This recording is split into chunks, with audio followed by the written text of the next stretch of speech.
gonna study about acids and bases. Acids are those compounds that release hydrogen ions into the solution, and bases are those compounds that release hydroxide ion into the solution. These are some general definitions given in this video, and in order to understand these definitions fully, you will have to understand the basic concepts of weak acids and weak bases, and strong acids and strong bases. So let's move forward. तो हमने यहाँ ये बात की है कि acids ऐसे compounds होते हैं जो हमें हाइड्रोजन आयंस प्रोटॉन्स प्रोवाइड करते हैं जब हम उनको किसी भी एक्वस सॉल्यूशन में आयनाइज करते हैं, डिसॉल्व करते हैं।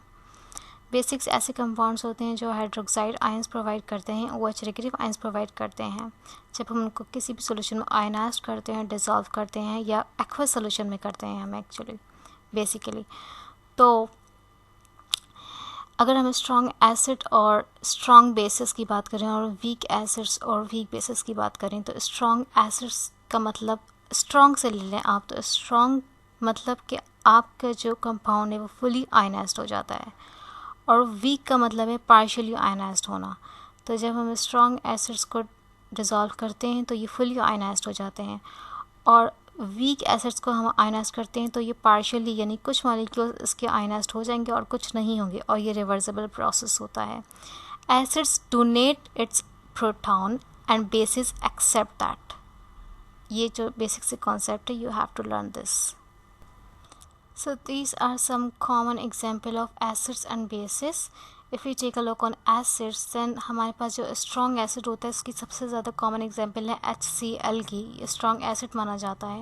ये जब डिवाइड होगा, ये जब आयनाइज्ड होगा तो ये कम्प्लीटली आयनाइज्ड हो जाएगा और अपने प्रोटॉन्स रिलीज़ करेगा सोल्यूशन में।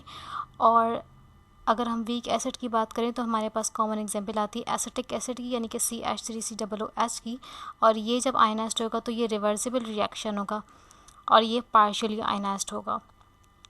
और इसी तरह सिमिलरली बेसिस की बात करें तो हमारे पास बेसिस में सबसे जो है वो कॉमन एग्जांपल है सोडियम हाइड्रोक्साइड की स्ट्रॉन्ग बेस। तो ये जो है इसी तरह ये भी जो है वो कम्प्लीटली आयनाइज्ड हो जाएगा सोल्यूशन में और हाइड्रोक्साइड आयन प्रोवाइड करेगा। वीक बेसिस में जो है इसके कुछ मॉलिक्यूल्स आयनाइज्ड हो जाएंगे और कुछ नहीं होंगे, ये पार्शियली आयनाइज्ड होगा और ये रिवर्सिबल रिएक्शन होगा। तो यहाँ पर अब तो हमने समझ लिया कि स्ट्रॉन्ग एसिड और वीक एसिड क्या होते हैं और स्ट्रॉन्ग बेसिस और वीक बेसिस क्या होती हैं। तो अब हम इन डेफिनेशंस को समझ सकते हैं। Strong acids are those acids that are fully ionised in water to give large number of hydrogen ions, and weak acids are those acids they are partially ionised in water to give a small number of hydrogen ions. Similarly, strong bases they are fully ionized in water to give hydroxide ion in large number, and weak bases are those bases they are partially ionized in water to give a small number of hydroxide ion. So that's the difference between acid and bases, including strong and weak.